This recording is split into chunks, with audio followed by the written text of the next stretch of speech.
The Locked On Podcast Network presents the College Sports Big 3 in 30. The three biggest stories in college sports. From our local experts at the Locked On Podcast Network. Bringing you the real story.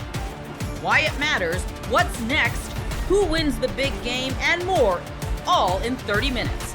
The College Sports Big 3 in 30 starts now with the biggest story in college sports.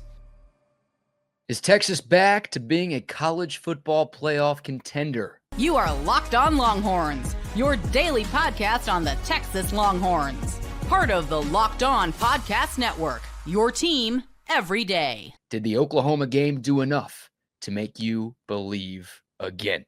There was all sorts of hope and optimism going into the 2025 season. Of course, preseason number one, coming off back-to-back trips to the CFP semifinals, the start of the Arch Manning era. The hype surrounding this Texas team was louder than it's ever been. And then Ohio State happened. And then a few weeks later, Florida happened. And all of a sudden, Texas is sitting at 3-2 and outside the top 25. Felt like a lot of Longhorn fans jumped ship and started turning their attention to 2026. And let's be honest, there were a ton of Texas fans predicting an Oklahoma win on Saturday. Well, after Texas 23, Oklahoma 6, are you back on board? Do you believe that Texas can do enough to make the 12-team playoff? I can tell you one thing, Steve Sarkisian isn't losing confidence. He never has. I don't think he ever will. Here's Coach Sark after the game on Saturday talking about the OU game being a potential sign of what's to come for the Longhorns the rest of the way. We're 1-1 in the SEC. I said this last week. I don't think people wanted to hear me when I said it. We were 0-1 in the SEC last week. We won the conference a year ago in the regular season by going 7-1 in conference play. If we can play the way we played today, we're plenty good enough to compete with any team in our conference. But we got to play that way. And just as I told the team in the locker room, we have more work to do, right? We're going to celebrate this until we get back to Austin, and then we're going to switch gears. We're going to get ready for Kentucky at night, and it's going to be a tough environment. It's going to be a hard-nosed football game. But that's what this conference requires. It requires mental and physical toughness week in and week out. And so the way we prepared this week for this game is the way we need to prepare for next week's game. It's going to take the same. And so we don't have time now to take a deep breath and relax. We've got to go further. We got to dig deeper. We got to require more and demand more as coaches, and the players got to give more. And that's what it takes in this conference. But if we can play this way, surely we're good enough to put ourselves in position to win a lot more football games. He's right. It's just one game. It feels a lot bigger than that, but the Longhorns are now 4 days away from taking the field again against an SEC opponent. But he's right about all of that. I mean, Texas right now is a one-loss team in the SEC. Last year, they were a one-loss team in the SEC, and that was enough to get them to Atlanta. Hell, Texas was the only one-loss team in the SEC's regular season in 2024. If you go 7-1 in this conference, you are guaranteed a spot in the ATL in December. If you're 6-2, you've got a shot. I mean, that's what Georgia was last year, and it was enough. Now, Georgia wasn't the only 6-2 team in the SEC a season ago. Tennessee also had that record. The Dogs got in because they had a head-to-head victory over the Volunteers a season ago. So 7-1, I think you're locked in. 6-2, obviously you need the rest of the league to start to cannibalize itself, but you've got a shot. So the question is, can Texas go 6-0 or 5-1 the rest of the way? They're 1-1 right now in the SEC. Here's the good news. The Longhorns are going to be favored in their next three games. At Kentucky this weekend, the Horns opened up as a 12.5-point favorite, according to our friends at FanDuel. The line's gone down a little bit since Sunday, but zero doubt in my mind that Texas will close as the favorite in that game. Kentucky is 0-3. They are the worst team in the SEC. They're 2-3 overall, 0-3 in the conference. This is a game Texas should absolutely win. Next weekend in Starkville to take on Mississippi State. Perhaps not as easy of a game as we thought going into the year, but I fully expect the Longhorns to be favored in that one as well. News came out yesterday that that'll be an afternoon kick, not a night kick. I know some of y'all were worried about a Saturday night game in Stark Vegas. It'll instead be Saturday afternoon. So perhaps that increases Texas's chances there. And then, of course, after those two road games, finishing up this wild month of October where Texas will go more than 40 days without a game at DKR, the Horns return home November 1st to take on Vanderbilt. It's a ranked Vandy team. Vandy plays LSU this weekend. They play Missouri next weekend. If the Commodores are still ranked after those two, we'll know those dudes are for real. But with the game being in Austin, I fully expect the Longhorns to be favored there. All three of those are winnable games for Texas. And if you win those, you're 7-2 on the year, and you're 4-1 in league play, and things look a lot better going into bye week number 2. Of course, after that second bye, a pretty tough stretch to end the year at Georgia, home Arkansas, home Texas A&M. I mean, Georgia, top 10 team in the country right now. Arkansas is not very good. They've already fired their coach, but it is a rivalry game. And then, of course, Texas A&M, the highest ranked team in the SEC right now. Rivalry game at home against a top 5 team in college football. Obviously, those 3 games are a ways away. But knowing that, and knowing what you saw from the Longhorns on Saturday, I'll ask it again. Are you bought back in on the 2025 Texas Longhorns? I can tell you one thing. The second half that Texas played at the Cotton Bowl gives me plenty of reason to believe. Hell, for the defense, it was the entire game that resold me on them, keeping Oklahoma out of the end zone, giving up just 6 points total. I mean, the Sooners didn't even reach the freaking red zone. Forget the end zone. They didn't even get inside the red zone on Saturday. That is defensive dominance. 3 takeaways, could have been more. 5 sacks, 7 TFLs. The Sooners ran for less than 2 yards a carry. That defense showed up. And that version of the Texas defense, which is what we've seen in every game except for Florida, is going to give the Longhorns a chance in every game that they play moving forward. The second half, the offense showed me a lot of promise. Arch Manning, talk about grit, talk about moxie. Yeah, he showed up, played an incredibly smart football game. 0 turnovers, 0 turnover-worthy plays. So clutch on third down. He was 11 of 12 on third down passes against one of the best defenses in America, and he took what the defense gave him. I thought Arch Manning showed a ton of maturity. Haven't always seen that from him this year. I thought he showed a ton of maturity, didn't take unnecessary risk, played within the offense, was incredibly accurate with the football, made a lot of things happen. I still don't think the offensive line in front of him played all that great. Arch Manning did his job, more than did his job, again, against an elite defense. That version of number 16 can win you some football games. That Sooner defense is elite. I think Georgia is the only team left on this Texas schedule that may have a defense as good as that one. Saw Tennessee put up 40 against Georgia a few weeks ago. A&M's got a good defense too. I want to be ragging on other teams here, but that's how good I think this Oklahoma defense is. And you saw Arch play like that. Trey Wisner had his best game of the year. It's the healthiest he's looked all season. Hopefully you get CJ Baxter back. Sounds like the plan is for him to practice all week and be back on the field in Lexington on Saturday. The new look offensive line, Nick Brooks showing some promise at left guard, only 4 penalties as a team. Like, you see that version of the Texas offense playing clean football, playing ahead of the chains, being able to run the ball effectively enough and not turning it over. That's going to give you a chance. You don't need to go for 40 points per game to win games. Your defense is going to give you a shot. If you offense like that, you will be okay. Obviously saw Ryan Niblett make a splash on special teams. I trust the kicker, Mason Shipley, even though he missed a couple of long field goals on Saturday.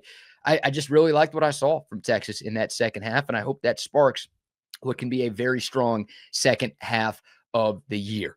I never want to put too much stock into one game, and we've often seen the Texas OU game not be a determinant of what the rest of the year looks like for either side, but I still believe Texas can make a run at this thing. I picked Texas to beat Oklahoma all last week, and I still think this is one of the most talented teams in the country. I still trust in Steve Sarkisian and the rest of this coaching staff.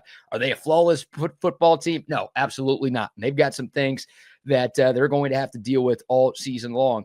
But is this group good enough to make a run and get a spot in the 12-team college football playoff? Yes. Is this group good enough to make a run and find their way to Atlanta for their second consecutive year for an SEC championship game? Yeah, I think they have what it takes. It just starts with seeing more of what we saw in the second half against Oklahoma. Most people can't name all their financial accounts or even what they're worth, whether it's a 401k or properties or investments. And when you don't have the full picture, you can end up leaving money on the table. That's why there is Monarch Money. It's an all-in-one personal finance tool that brings your entire financial life together in one clean, easy-to-use interface on your laptop or your phone. Monarch does the heavy lifting for you. You can link all your accounts in minutes, see clear data visuals, get smart categorization of your spending, and finally feel in control of your money without ever touching a spreadsheet. I linked all my accounts to Monarch and immediately spotted a few subscriptions I wasn't even using.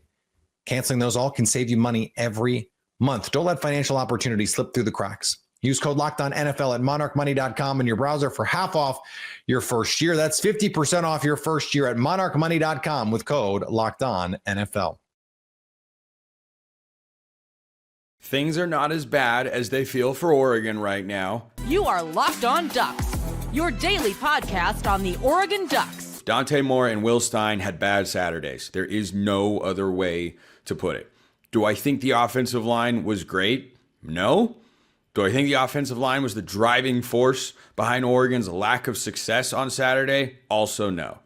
Oregon ran the ball to the tune with their running backs of at least 5.4 yards a carry. That's factoring in that D'Air Hill was completely neutralized and just they couldn't find a way to get him the ball. And then when they did, it was predictable. Indiana was ready for it. And Indiana's linebackers can play. Indiana's linebackers can really, really play. That front seven, they created a lot of tackles for loss, 6 sacks in this game. And you might see that and think, oh, the offensive line played horribly. I mean, they didn't play amazing, but they did not play 6 sacks bad level of football. Last year against Idaho and Boise State, the O-line, Boise State had some complex blitzes that Oregon didn't pick up well. But Idaho in particular, the offensive line played a truly awful game. I don't feel that way about this one. Dante Moore and Will Stein got beat bad by the Indiana coaching staff. Full stop. Full stop. Dante Moore had his worst game as a Duck by a mile. His PFF grade was 45. Yikes. And that matches up with what we all saw on Saturday. And Will Stein had an extra week to prepare. Well, so did Indiana. And guess what? It was not good. No, I'm not coming on here and saying Will Stein should be relieved of his duty. Will Stein can't do like that overreaction. Just save it. Save it. We got a small sample size of struggling compared to a large sample size of wild success on offense, including in big games, by the way. Where was the Fire Will Stein crowd when Oregon won the Big Ten championship with 45 points? You weren't really there. So, prisoner of the moment, I understand it. But no, I don't think Will Stein is suddenly a bad offensive coordinator. Oregon has played 2 really good defenses, and I don't care what Penn State is now. James Franklin is no longer their head coach. I know what that defensive talent is, and Jim Knowles is really good, and Jim Knowles had an extra week to prepare, and Will Stein beat him in that game. Wasn't a gangbusters offensive performance, but they executed when they needed to. That's the difference. In this one against Indiana, Will Stein and the offense put up a 7-piece on a 44-yard touchdown to Malik Benson. You think, all right, we're good. Defense held to a field goal after the slow start. We got the shot play, use some tempo. This is great. The offense did not score a touchdown the rest of the game. It's unacceptable. It's completely unacceptable. I don't think I have to be the one to break that to the Oregon coaches. I think they're very well aware. And I think the players are very well aware too. And Dante Moore did not have a very good game. The problem is that he and Will Stein were not adequately prepared for what Indiana brought at Oregon, which was a mix of complex blitzes and simulated pressures. And they did not get the offensive line into the right protections. And that comes down to the quarterback and the offensive coordinator. And yes, the center and the O-line, everyone plays a role. But going into a game, a quarterback and offensive coordinator have a lot of meetings. Quarterback's got to absorb a lot of information about, hey, here are their defensive tendencies. This is what they're going to do. When you see this look, you have to be prepared to check to this, or you have to be prepared to throw the ball here. Dante Moore's decision-making through the first 5 games of the year has been darn near flawless. And in this game, it stunk. It absolutely stunk. because Indiana got in his head. They rattled his cage. He was sacked 6 times, and he didn't know what he was looking at. And frankly, I think more of it goes on Dante than Will Stein, but they are both the 2 most culpable individuals for why Oregon's offense failed to succeed. So Dante Moore was not picking up what Indiana was doing defensively. He was not making the right adjustments. He missed open guys. He missed open throws. He made bad reads. It was a bad day against a darn good defense. Indiana's a really good football team. It's not like this happened. If this happens against Rutgers this week, even though it's on the road on the other side of the country, okay, I will raise my level of concern. Do I want Oregon to get better? Of course I do. I also thought they would be 5-1 at this point in the year. And going forward, do I trust that Oregon, with this coaching staff and these players, can fix it and get back to playing Big Ten championship or at least playoff caliber football? I do. And my concern meter right now on Oregon the rest of the season is sitting at about a 3. I bet that's lower than most of you thought it would be. Nope. Got outcoached. That's competition. That's football. There are a lot of great coaches in the country. Indiana's got a great one at defensive coordinator. Now, Dante Moore has to be better in that regard. One of the reasons I talked about Oregon the way I did coming into the season was a game like this. Did you ever see this sort of game happen to Bo Nix in his second year with the offense? Nope. Did it happen to Dylan Gabriel a lot last year? His biggest struggles were physical limitations, which is that the ball kept getting batted down by Penn State and Ohio State. And by the way, against Penn State, of course, he scored 45 points with the offense. So this is a growing pain sort of moment. Whenever you hear me or other media people, podcasters talk about, well, a young quarterback, you're going to undergo growing pains. Here it is, right here. That's what it looks like. It is unfortunate that manifested itself in an Oregon loss, but that's what it is. The biggest point of criticism that I think is fair to let lob against Will Stein is that Oregon's running backs all averaged 5.4 yards a carry or more. Outside of De'Aaron Hill, they kept him in check. But Lamar had a couple good runs. Jordan Davison ran the ball well. And Noah Whittington had some moments. Why was the offense so poor in the points department when you could run the ball? That's bizarre. And that speaks to game planning, play calling, execution wasn't good. Game script, momentum, Sappington missing that field goal before the half, Indiana getting a 58-yard field goal. I didn't think the defense played its best game. The defense was perfectly fine. Indiana had 316 total yards of offense in this game. 316. That's not a lot. It isn't. And I just don't look. When I went back and watched the game again, I thought, it wasn't a perfect game from the defense, but it was not. I give the offense a D- in this game. They scored 1 touchdown, or else it would be an F. So I give the offense a D- grade. I give the defense B-, C+. My Everdares, no. I'm a really tough grader. C is average. You got to do some good stuff. Oregon's defense did some good stuff. Scored about half as many points as the offense did in this game. So, yeah, I feel perfectly fine about Oregon's defense. There's a concern out there, but that's not the problem. Problem is the offense was not prepared for what Indiana brought defensively. Go to the drawing board, get in the film room, figure out how you're going to be ready for that, because every other coaching staff is going to watch this. Oh, look how they confused this. You got to find answers. Make an adjustment, go forward. That's it. That's why my concern level's low. I think they can go and do that, but that's what has to happen. The NFL season is here, and FanDuel is making sure you're ready for the weekend with a can't-miss offer. Right now, new customers can bet just $5, and if your bet wins, you'll get $300 in bonus bets to use across the app. I love using FanDuel because it fits. However, I want to bet in the moment with player props, building a same-game parlay, or even jumping in live as the action unfolds. It's quick, it's easy, and it's the best way to add a little more energy to Sundays. So are you ready to play? Download the FanDuel app now by visiting FanDuel.com to get started. That's FanDuel.com to place your first $5 bet.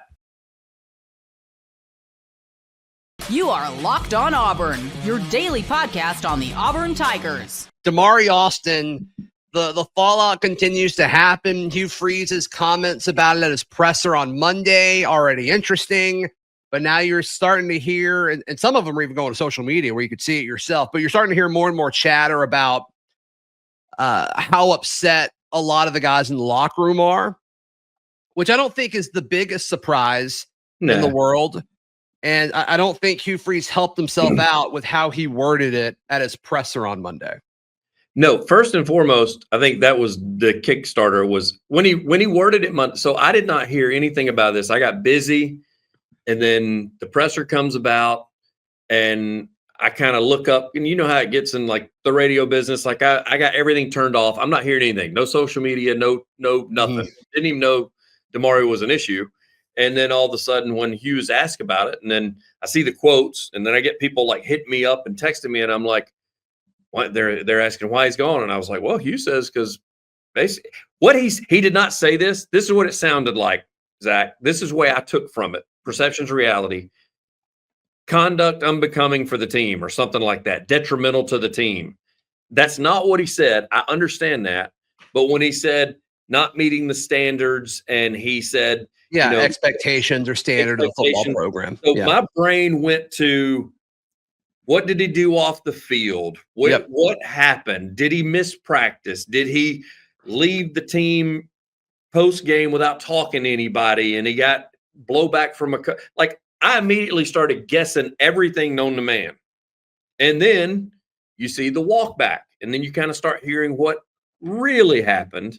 And part of me, I'm on Damari's side because I'm a senior, and I probably want some playing time if I'm looking to get myself on tape for that next level, if I'm going to go next level. Sure.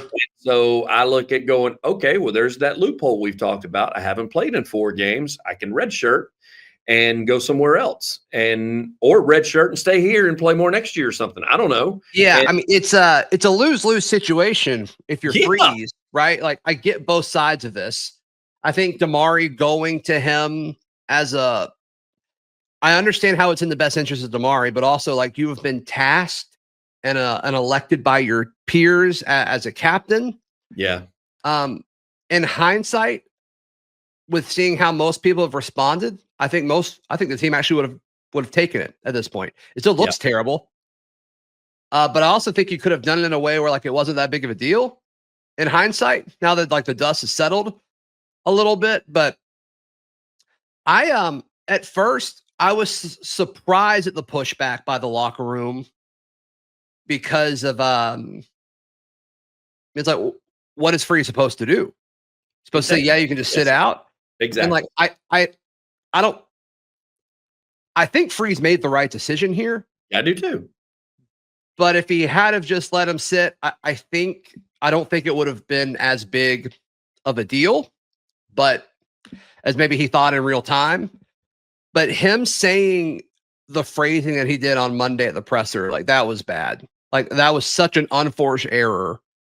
Yeah. Of like one of the most likable, because you're right. Most people did not hear the rumors that have been swirling Monday morning for about the 3 hours prior to that. Most people didn't hear that. In fact, I went live right after, and a lot of my live chat was like, wait, what? Damari's not on the team anymore? Like that was a pretty common response. And I imagine that was pretty normal throughout the Auburn fan base. I think a situation would have made sense where he just like tell the full truth in this. He asked for a red shirt. I didn't think that was fitting for a senior captain to ask for. And we agreed to part ways. Like tell the truth in that situation. I don't think you need to like doctor it up at all. No, and it's almost like he tried to please Auburn fans, and he completely walked all over himself in doing it. I will say, when you said see both sides, I want to go on record as saying too that not only did I see where Damari's coming from because he's not getting a lot of playing time, he hasn't played in 4 games, he wants to put some stuff on tape, he wants to redshirt. I also see the coaching leadership portion of it, where maybe they were sitting in a room together and he had that conversation of, you're a captain, it's about time you start acting like one. Like you need to act like a captain, and that's not what a captain would do. Would be to leave his team hanging like this. Now, I get how that affects it. I would think some people in the locker room have an issue with Damari's side of it. maybe other captains, maybe other leaders going, hey, this is not why we put you in this position. But I also see the side of, listen, I saw Alvin Henderson tweet for the first time in forever. And he basically was taking Damari's side and said, great guy, great leader, has been walking me through this from day one. Gonna miss you, or something like that. And yeah, I've seen a lot of defensive players go to socials and say like, hey, love you forever, like a brother. That's why we voted you as captain. Like both sides of the ball, pretty much every different position group. All of the stuff on social media has been pro Damari, which is expected. And if you're Hugh Freeze, I don't know what you do with that. I'm not sure. I will say this, Zach, if Auburn wins 2 of the last 3 and this happens and he's not getting the playing time, it's a non-story because they've won 2 of the last 3. Yeah, but Kyle brought up a point where even if Auburn would have beaten Georgia and Damari still just has 2 touches or whatever it was, does this still happen? And the answer is probably yes. Yeah. And so if that's his intent to do what's best for him in this scenario. So yeah, I don't, so strange. It's strange in the sense of like, you don't see this too often. And I hate how it's being crafted outside of Auburn as like, oh, this is the beginning of the end. It's about to fall apart. And that might be the case, but this seems like a pretty isolated issue because all the other people who are playing a bunch have played in more than 4 games. Damar just missed a few because he got banged up with, the stinger or whatever. Mm-hmm. So when you start seeing other people sit out who can't redshirt, then I'm going to be a little bit more panicked. But like, I don't think the program's in a significantly worse situation now than it was on Sunday morning, right? Because of this. But it does feel bad. It does feel bad, but I don't know if it's really any worse in actuality. And when's the right time to do this? Because you see other players that will sit out when it gets close to like bowl season or the end of the year because they want to do what's quote unquote best for their program or best for themselves, not the program, right. Best for themselves. So, that was somebody said, well, when's a good time to do that? I said, I don't know that there is a good time to do it. I mean, because when they do it at the end of the season, when they clearly are not going to be playing in a playoff game, people get mad at them because they're quitting on their team, even though they're doing it to go work out and try to move their way up in the draft. But if you do it now at the first of the season, clearly you got people saying they're quitting on their team, but you got players saying, I love you. I hate to see you go. Wish you the best. One of those deals. So I don't know. Anytime this sort of thing happens, it's not a great time. I don't think there's a good time to make it happen. But yes. I go back to what you said just a minute ago. The way it was handled in the press conference, I think makes this way worse than probably it should have, where if you just laid it out there and said, we talked, he wants to redshirt. I don't want him redshirting because as a head coach, I need my captain being there. We had a discussion. He decided he didn't want to be with the team any longer. End of story. Let's move on. But yeah, and you still have some of it. But the post that a lot of the players are like quote tweeting or putting in their story is Philip Dukes saying he's responding to Hugh Freeze's quote about failing to meet expectations or whatever. And he's like, Damari was never late. He never got in trouble. He had great grades. And so he's addressing the part of it that, kind of sent a red flag in your mind when you saw the quote and when most people saw in the quote. And so and Damari responded to those tweets under Philip Dukes' post. What did he say on Twitter? He said 100%. That was one of his thing. And then another one said, at least you know the truth or something. He responded to him like twice underneath that Twitter post that Philip Dukes had put up. Yeah, which I think both sides are correct. I just don't think Freeze phrased his well. Not at all. Because it painted a picture. If I had to guess, Ben, that was a canned response that he was given. If I had to guess, he was given that response to say. I don't even think it was given to him. I think that's coach speak from years of being in coaching, and that was his quote unquote natural. I've been told that he was given that response. Well, then that person needs to be talked to as well, because that is that came across as possibly smearing the name of a student athlete, on edge of smearing the name. Yeah, and then also just as a head coach, you got to look at that and be like, no, like Hugh, this is your program. So just tell the truth. Just say exactly what you're supposed to be saying. So yeah, it's and strange. And I don't. But you mentioned the fallout. Is there going to be fallout? Like, what are we looking at in the future? Because anytime something like this happens, we don't know what's going on in the four walls of that building. Mm-hmm. We don't know what the reaction is of the others in the running back room, right? The other captains on the team. We've already, there have been pods and posts, and Kyle and I have talked about this. There have been things talking about quarterback changes. They've been talking about coaching responsibility changes. Now you got players that are already leaving just this many games into the season. So does that add to more? Is there a domino effect? Like there's a lot and like with the portal rules, I don't know if it makes sense to leave. Like Damari, it made sense because his eligibility is running out, and you could save this year. Outside of that, like I don't know if it really makes sense for other people to leave. So we'll see.